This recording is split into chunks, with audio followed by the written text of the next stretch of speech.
I never thought I would see him again. Michael Jackson. And yet there he was, standing right in front of me.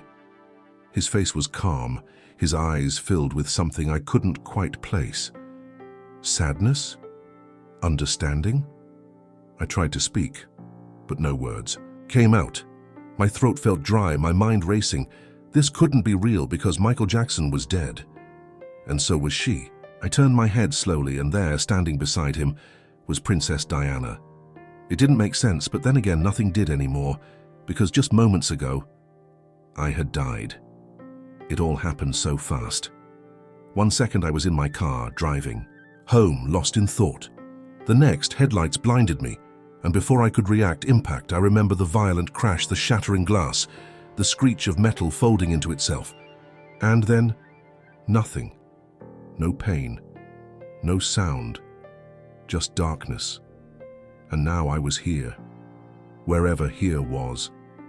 The air felt thick, like a mist swirling around me. The ground beneath my feet didn't feel like ground at all, just an endless void stretching in every direction. Was this the afterlife, a dream, or something in between? Then Michael spoke. His voice was exactly as I remembered, soft, yet filled with weight. "You weren't supposed to be here yet." My pulse quickened. "I don't understand," I managed to whisper. "Am I dead?" Princess Diana exchanged a glance with Michael before stepping forward. "Not yet," she said gently, "but you are close enough to see the truth." I frowned. "The truth?" Michael sighed, crossing his arms. "There's something you need to know, something we both tried to warn the world about." I felt a lump in my throat. This had to be a hallucination, a trick of my dying mind. And yet deep down, something in me knew. This was real. Diana looked at me with concern. "You knew Michael before, didn't you?" My stomach twisted. Yes, I had known him. Years ago. We had worked together in the music industry, spent time as friends, and then I left. I let out a shaky breath. I did. Michael tilted his head, studying me. "Then why did you turn your back on me?" Guilt hit me like a tidal wave. Because I had believed the headlines, the stories, the accusations. Because I had let the media paint a picture of him that I never questioned. I swallowed hard. I thought it was true. I didn't know what to believe. Michael nodded, as if he had already expected that answer.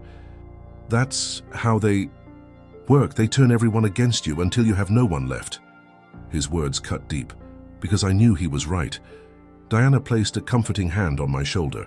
"You weren't the only one. That's what they do. They isolate you, twist your image, and when you've lost everything, they make sure you never speak again." A chill ran down my spine.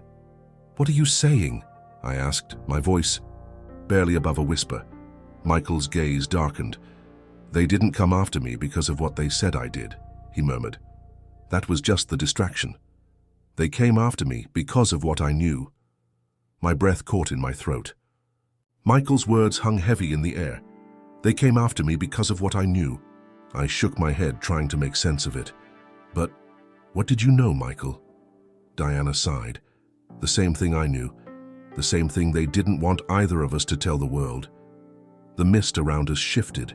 It felt alive, like it was reacting to their words. Michael's expression darkened. It wasn't about money, it wasn't about my career, and it definitely wasn't about the things they accused me of.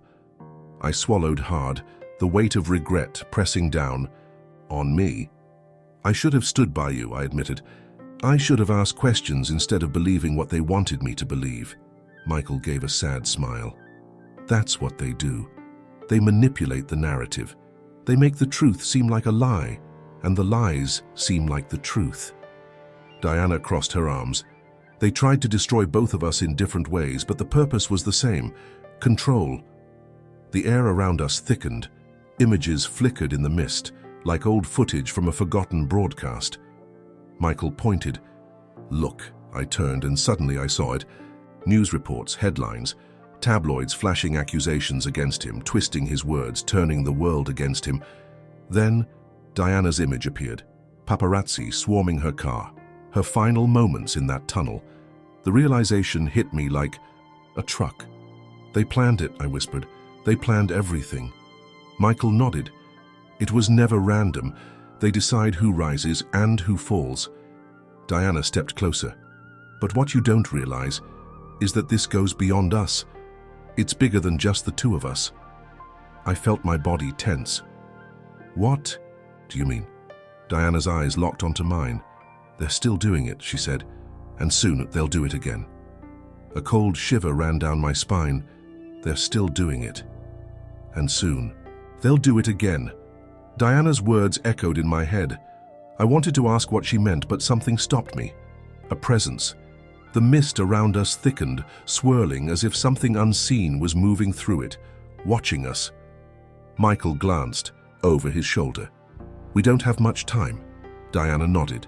They know you're seeing this. My stomach twisted. Who? Michael took a deep breath. The ones who pull the strings. The ones who decide what the world sees and what it doesn't. I frowned. The media? Diana tilted her head. The media is just a tool. A weapon. The real power lies behind the cameras, behind the headlines. The ones you don't see. Michael clenched his fists. They own everything. The news, the entertainment industry, the institutions that control the truth. The mist shifted again. More images flickered. Familiar faces, powerful figures, events from history that suddenly felt connected. I recognized some of them. Political leaders, media moguls, influential families. Diana stepped forward, her voice urgent. When I married into the royal family, I thought I was becoming part of something meaningful. But I was wrong. I was stepping into a machine, a system designed to keep people in their place. Michael exhaled. I tried to break free from it, to control my own career, my own message, but the moment I did, they came after me. The pieces were falling into place. They destroy anyone who won't play their game, I muttered. Michael nodded. Exactly. And if they can't control you, they erase you.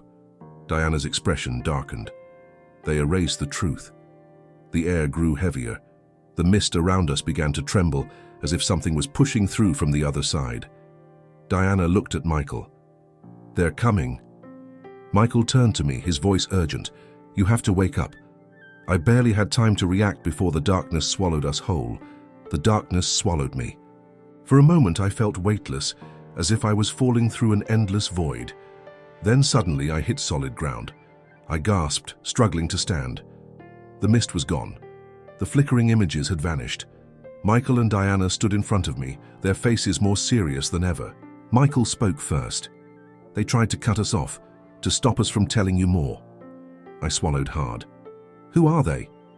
You keep saying they, but who are they, really? Diana exhaled, her eyes scanning the darkness around us. They go by many names. You've heard of them before, even if you don't realize it. Michael nodded. Some call them the elite. Others call them the shadow government, the hidden hand, the ones behind the curtain. A chill crawled up my spine. Diana stepped closer. They don't just control people. They control history. They decide what the world remembers and what is erased. Michael clenched his fists. And they've already erased too much. The air around us grew colder. I felt it before. I saw it. Something was approaching. A deep vibration rumbled through the ground beneath us. The shadows stretched, moving unnaturally, as if alive. Diana turned to me, her expression urgent. You have to go back. Now. My heart pounded. Go back? How? I don't even know how I got here. Michael placed a hand on my shoulder. You were allowed to see this for a reason. But you can't stay. If you do come, they'll find you here. The shadows thickened. A low whisper echoed from the darkness, a voice I couldn't understand. Diana grabbed my other arm. It's not safe anymore. You need to wake up before... The shadows surged forward. A force pulled me back faster than I could comprehend. I barely had time to scream before everything turned white. I gasped for air. The beeping of machines filled my ears. Blinding hospital lights burned into my eyes. I was back. For a moment I couldn't move. My body felt heavy, like I was being held down by an invisible force. Then a voice, soft but urgent. He's awake. I turned my head slowly. A nurse stood beside my bed, her eyes wide with shock. I tried to speak, but my throat was dry. It took a moment before I could form the words. "How long?" "You were in a coma," she said.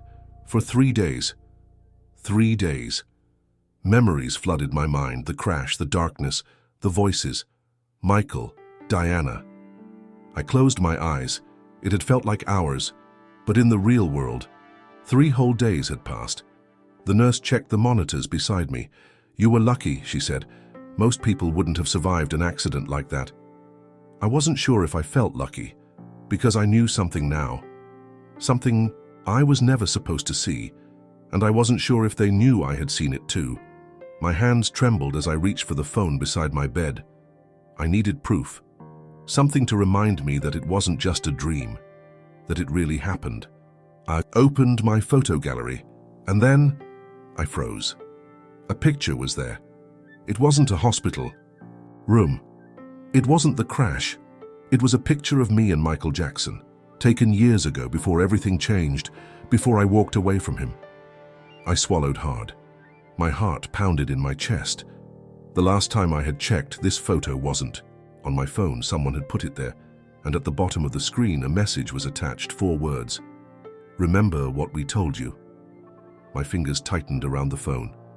"Remember what we told you." I stared at the words, my mind racing. How was this possible? Who had sent it? No one knew what I had experienced. No one knew what I had seen. Unless... A chill ran down my spine. I glanced around the hospital room, suddenly aware of every shadow, every flickering light. Was I being watched? I tried to shake the thought from my mind, but the feeling wouldn't go away. Michael and Diana's words echoed in my head. They control history. They erase the truth. What if they were already trying to erase what I had seen? A knock on the door snapped me back to reality. A doctor stepped inside, clipboard in hand. His smile was polite, professional, but his eyes, something about his eyes made my stomach twist. "You're lucky to be alive," he said, flipping through his notes. "Most people wouldn't have survived an impact like that." The nurse had said the same thing. I nodded slowly. "Yeah, lucky." The doctor glanced at the monitor beside my bed, then back at me. "Do you remember anything?" My breath caught in my throat. I knew what he was really asking. Not about the accident. Not about the coma. About them, Michael, Diana, the truth. I forced a weak smile. "No, just darkness." The doctor studied me for a moment, then nodded. "Good, you should rest." "Good?" The word lingered in the air, carrying more weight than it should have. The doctor turned to leave, but before stepping out, he hesitated. Then, without looking back, he said, "Forget whatever you think you saw." And just like that, he was gone. I sat there, my heart pounding. They knew. They always knew. I looked down at my phone again. The message was still there. The photo of me and Michael staring back at me. I had a choice. I could forget, pretend it never happened, go back to my life like nothing changed, or I could tell the world. I could share what I had seen. But if I did, would I be next? I exhaled slowly, and then I made my choice.